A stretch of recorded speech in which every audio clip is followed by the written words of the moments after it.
Lebih dari semua itu, di zaman sekarang ini justru kita turut menyaksikan pertanda hari kiamat yang satu ini. 31.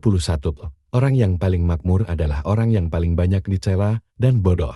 Dri Hudzaifah bin Yaman radhiyallahu anhu, Rasulullah Shallallahu alaihi wasallam bersabda, hari kiamat tidak akan terjadi, sehingga orang yang paling bahagia pada saat-saat menjelang kedatangannya dengan kehidupan dunia ini adalah Luka bin Luka. Dari Anas bin Malik radhiyallahu anhu, Rasulullah Shallallahu alaihi wasallam bersabda, dunia tidak akan berakhir hari kiamat hingga sampailah zaman Luka bin Luka datang. Air. At-Tirmizi, hadits No. 2305, beliau menyatakan bahwa hadits ini hasan sahih. Dari Umar bin Khattab radhiyallahu anhu, Rasulullah Shallallahu alaihi wasallam bersabda, di antara tanda-tanda hari kiamat adalah ketika dunia ini sudah banyak didominasi oleh Luka bin Luka. Pada saat itu, orang yang paling bahagia adalah orang mukmin yang berada di antara dua orang yang mulia dermawan, At-Tabarani dalam Al-Awsat. Kosakata asing. Kata Luka bin Luka sering dipakai sebagai sindiran yang mengacu pada sifat dungu dan bodoh, ataupun digunakan untuk menunjuk kepada orang yang tidak diketahui asal-usulnya dengan catatan orang tersebut perilakunya tidak terpuji. Kata ini dalam bahasa Arab pada mulanya digunakan untuk menyebut seorang hamba sahaya. Kemudian penggunaannya merembet kepada makna konotatif untuk menyindir orang yang dungu, tercela, dan bodoh. Kadang-kadang kata ini juga digunakan untuk menyebut anak yang masih muda umurnya. Penjelasan. Kedua hadits ini menyinggung tentang suatu zaman yang mana orang-orang yang rendah, tercela, lagi hina, mereka ini menjadi manusia yang mempunyai harta paling banyak, hidupnya paling makmur, dan paling berkuasa dalam semua urusan dunia. Kondisi ini merupakan konsekuensi logis dari berkuasanya para durjana dengan disingkirkannya orang-orang pilihan dari pentas kebijakan umum. Artinya, pertanda ini merupakan akibat dari dua pertanda hari kiamat sebelumnya. Adapun maksud as-sa'adat yang tersebut dalam redaksi hadits tersebut adalah kebahagiaan duniawi bagi mereka yang mengikuti cara hidup Luka bin Luka. Maka zaman tersebut adalah zamannya mereka. Kondisi kaum muslimin sekarang ini menguatkan pertanda ini dan dua pertanda sebelumnya. Terjadinya dua pertanda tersebut merupakan bukti kenabian Muhammad Shallallahu alaihi wasallam, yaitu ketika terjadi apa yang beliau kabarkan persis sebagaimana yang beliau sifatkan. 32. Pengagungan kepada selain Kitabullah. Pertanda hari kiamat ini isyarat dalam hadits Rasulullah Shallallahu alaihi wasallam dan dibacakanlah di hadapan orang-orang Al-Mutsnah. Aku perawi bertanya, apakah Al-Mutsnah itu, ya Rasulullah? Beliau menjawab, karya tulis selain Kitabullah. Hadits ini telah ditahrir pada halaman sebelumnya. Penjelasan. Hadits ini mengisyaratkan bahwa sebagian orang yang mengaku dirinya muslim akan berpaling dari Kitabullah dengan mengkultuskan karya-karya yang ditulis oleh para pemuka yang menjadi idolanya. Kemudian mereka membacanya mengkaji di antara kelompok mereka sebagaimana mereka membaca Al-Quran. Pertanda ini jelas sudah terjadi sejak zaman dahulu dan tetap berlangsung hingga sekarang. Di situ ada banyak kelompok yang mempunyai matan teks naskah karya masing-masing tokoh-tokoh mereka yang diagung-agungkan seperti mereka mengagungkan Al-Quran. Sampai-sampai mereka lebih mendahulukan dalam mengkaji matan-matan tersebut daripada mengkaji Al-Quran. Ujian ini terlihat semakin parah pada mazhab-mazhab fikih Islam di masa kemundurannya dengan langkanya karya-karya para ulama yang dihasilkan. Saat itu matan-matan pemuka mazhab lebih diutamakan, diagungkan, dipelajari, serta waktu yang sangat banyak dihabiskan untuk semua itu yang tidak sebanding dengan perlakuan mereka terhadap Kitabullah.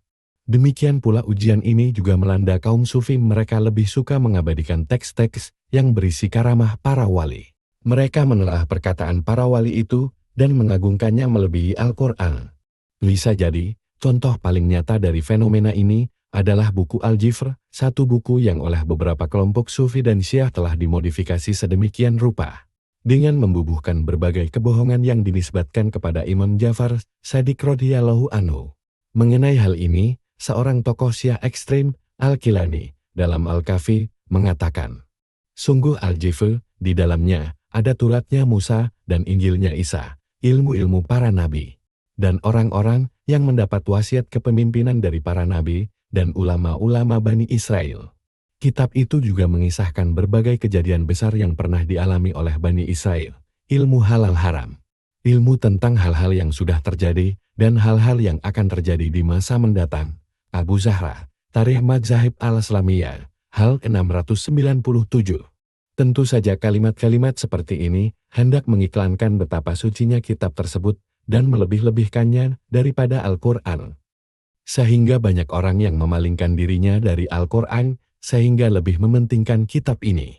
33. Kembalinya kemusyrikan. Dari Tsauban radhiyallahu anhu, Rasulullah Shallallahu alaihi wasallam bersabda, "Hari kiamat tidak akan datang sebelum beberapa kelompok dari umatku ini ada yang bergabung dengan orang-orang musyrik, sampai-sampai mereka pun turut menyembah berhala-berhala mereka."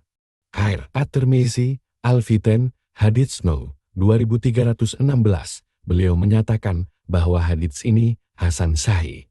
Penjelasan, pertanda ini terjadi untuk yang pertama kalinya di masa pemerintahan Khalifah Abu Bakar radhiyallahu anhu, yaitu ketika banyak kabilah yang murtad. Namun gerakan ini segera dapat dipadamkan dan dibasmi hingga habis sewaktu perang Riddah berkobar. Pada kelanjutannya secara bertahap fenomena ini kembali muncul dalam bentuknya yang terselubung melalui pengeramatan pekuburan dan berbagai tempat ziarah. Padahal sebagaimana yang diketahui, Rasulullah Shallallahu alaihi wasallam pernah berdoa agar kubur beliau tidak dijadikan sebagai berhala yang disembah. Meskipun doa ini didengar dan dikabulkan dengan terjaganya kubur beliau dari pengeramatan, akan tetapi hal yang sama tidak berlaku bagi para ahlul bait beliau.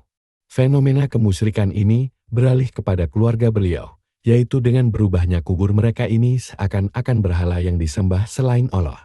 Bahkan dalam beberapa kelompok Syiah, fenomena pengeramatan makam yang seperti ini bagi mereka merupakan ibadah utama.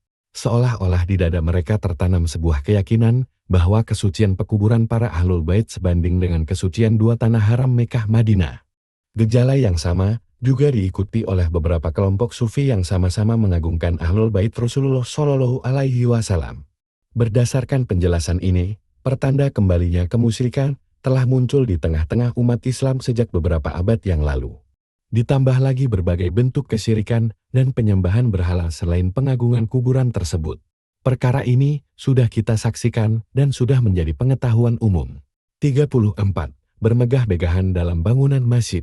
Dari Anas radhiyallahu anhu, Rasulullah Shallallahu alaihi wasallam bersabda, termasuk pertanda hari kiamat adalah manusia saling bermegah-megah dalam masjid-masjid. Sahih Ibnu Hibban 15126. Penjelasan, maksud bermegah-megahan yang ditunjukkan dalam hadits tersebut adalah bermegah-megahan dalam tampilan atau bangunannya. Dikatakan, masjidku ini yang paling indah, paling menjulang, paling luas, dan paling bagus. Mereka saling membanggakan dalam perkara tersebut semata-mata karena ria, lain dari yang lain, dan ingin dipuji. Pertanda ini sudah terjadi di kalangan umat Islam selama beberapa abad silam. Dalam hal ini Ibnu Ruslan memberi kesaksiannya. Hadits ini di dalamnya ada mukjizat yang sangat jelas tentang kabar Nabi Shallallahu alaihi wasallam tentang sesuatu yang akan terjadi jauh sebelumnya. Sesungguhnya memperindah masjid serta berbangga-bangga dengan perhiasannya semakin bertambah banyak saja di zaman ini yang dilakukan oleh para raja dan pembesar. Mulai dari Kairo, Damaskus, hingga ke Baitul Maqdis. Mereka mendanai pembangunan masjid-masjid tersebut dengan mengambil harta rakyat secara saling. Demikian juga dengan bangunan-bangunan, termasuk madrasah-madrasah sama indahnya. Semoga kita diberi keselamatan dan ampunan dari Allah Subhanahu wa Ta'ala. Tahun Al-Mabud 2 November 7. Apa yang dikeluhkan oleh Ibnu Ruslan pada masa hidupnya itu, ternyata perkara tersebut justru semakin parah. Seakan-akan satu pertanda dari berbagai pertanda kiamat ini menemukan puncaknya di zaman kita ini. Sekarang ini, kebiasaan lebih mementingkan menghiasi dan mempercantik masjid-masjid merupakan kecenderungan umat. Sebagian anggota masyarakat bekerja sama dengan yang lain dalam rangka membangun serta memperindah masjid-masjid, demikian juga para tokohnya.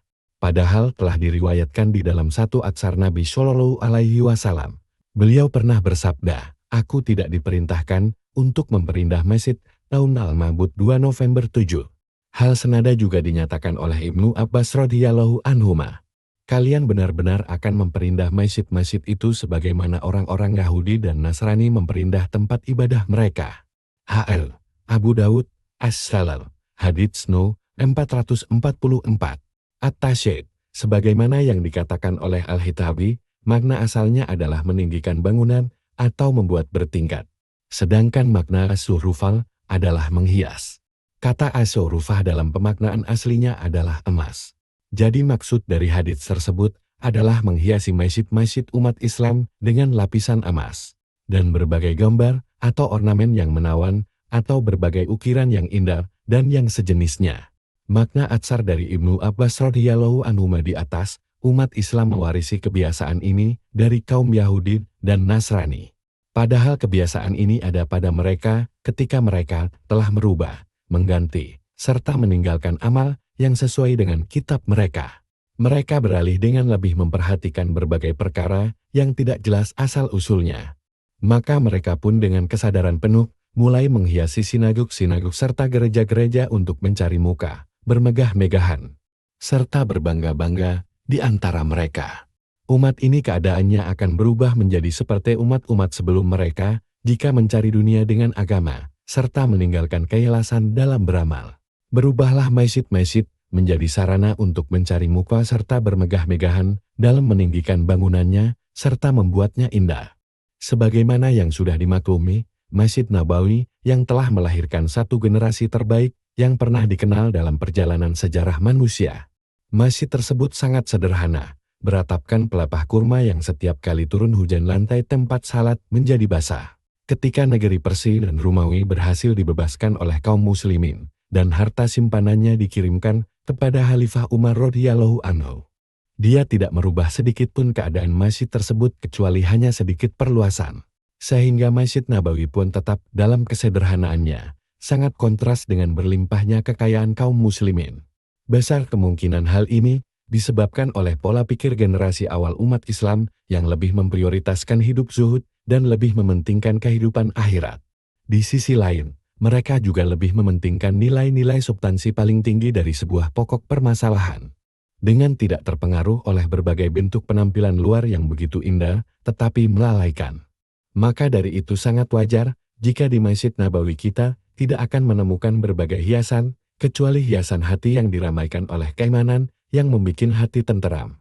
Mungkin di antara kita ada yang bertanya, mengapa bermegah-megahan dalam bangunan masjid merupakan pertanda hari kiamat? Sebab apakah sehingga bermegah-megahan dalam bangunan masjid dilarang? Padahal, kalau boleh dibilang bermegah-megahan dalam bangunan masjid merupakan bukti keterikatan umat Islam dengan rumah-rumah Allah. Dan ini lebih baik daripada mereka menyalurkannya dalam perkara yang mungkar. Jawabnya, justru hal inilah sebuah pertanda bahwa pola pikir umat Islam telah mengalami perubahan dengan berpalingnya mereka dari pola pikir generasi awal umat ini. Artinya, umat Islam sekarang ini hanya mementingkan bentuk, apalagi bermegah-megahan yang mereka lakukan ini bukan semata-mata untuk meraih ridha Allah Subhanahu wa Ta'ala.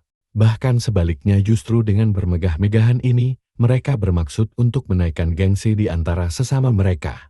Memperindah, mempermegah, dan menghiasi masjid merupakan gejala yang menunjukkan betapa buruknya amal umat Islam untuk meraih kehidupan akhirat dan awal mula menyibukkan dengan perkara dunia. Hal inilah yang pernah disinggung oleh Rasulullah Shallallahu Alaihi Wasallam dalam sebuah hadits yang diriwayatkan oleh Abu Darda radhiyallahu anhu. Jika kalian memperindah masjid-masjid kalian dan kalian menghiasi mushaf-mushaf itu, maka kehancuran hari kiamat akan datang kepada kalian. Sahih Al-Jami, Hadits No. 585. Dengan demikian, menghiasi masjid justru menunjukkan simbol kehancuran bagi mereka yang melakukannya. Interpretasi lain dari hadits tersebut menunjukkan kepada betapa parahnya kerusakan yang dialami manusia. Hati mereka yang mulai berpaling. Betapa antusiasnya mereka terhadap kehidupan dunia beserta gemerlap keindahannya. Dan betapa semangatnya mereka untuk memenuhi keinginan hawa nafsunya. Motif inilah yang mereka salurkan dalam bentuk pembangunan masjid.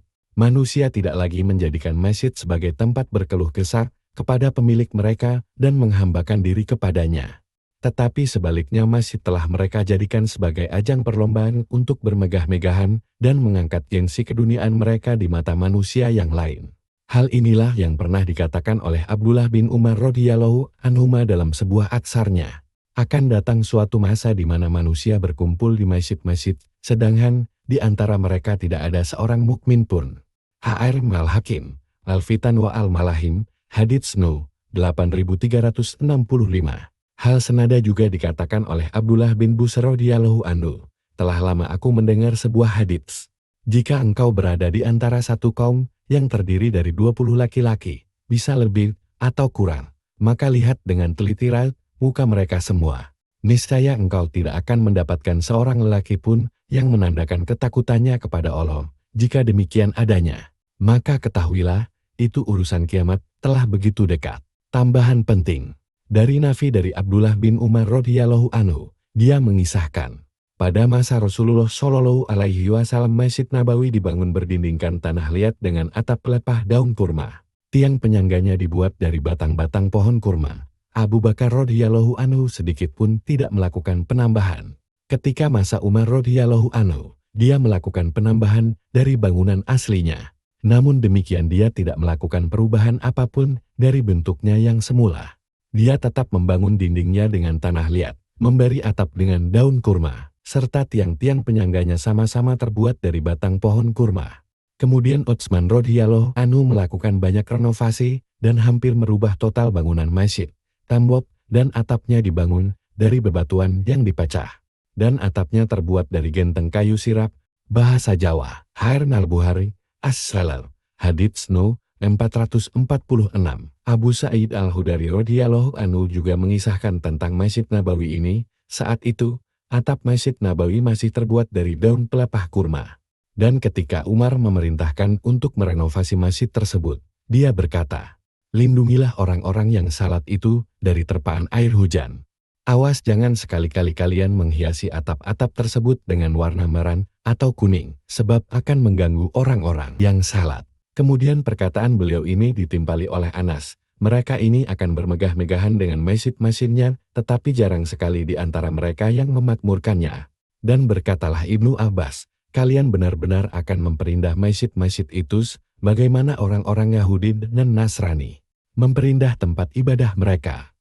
Fath Al-Bari 164-2. Ibnu Battal berkata, ini menunjukkan bahwa yang disunnahkan dalam membangun masjid adalah kesederhanaan dan menjauhkannya dari hal yang berlebihan dalam keindahannya. Ini terbukti, meskipun pada masa Khalifah Umar radhiyallahu anhu banyak terjadi penaklukan dan harta kaum muslimin berlimpah ruah. Tetapi beliau tidak mengubah bangunan masjid dari keadaan semula. Dan apa yang dilakukan Umar radhiyallahu anhu dengan mengganti atap masjid memang karena pada masa itu daun-daun kurma tersebut telah lapuk. Baru kemudian pada masa Utsman radhiyallahu anhu, apalagi harta kaum muslimin semakin banyak, maka dia memperbagus Masjid Nabawi tanpa mempergunakan ornamen. Meskipun demikian, apa yang dilakukan oleh Utsman radhiyallahu anhu ini tetap saja tidak lepas dari kritik yang dilayang oleh beberapa sahabat kepadanya. Sebagaimana yang akan kami jelaskan sebentar lagi. Perlu diketahui, perubahan total bangunan Masjid Nabawi ini baru terjadi pada masa Khalifah Abdul Malik bin Marwan yang bertepatan dengan masa-masa akhir generasi sahabat. Akan tetapi, para ahli ilmu yang menyaksikan hal itu hanya bisa mengingkari dalam hati, karena khawatir menimbulkan fitnah. Fath Al-Bari 1644.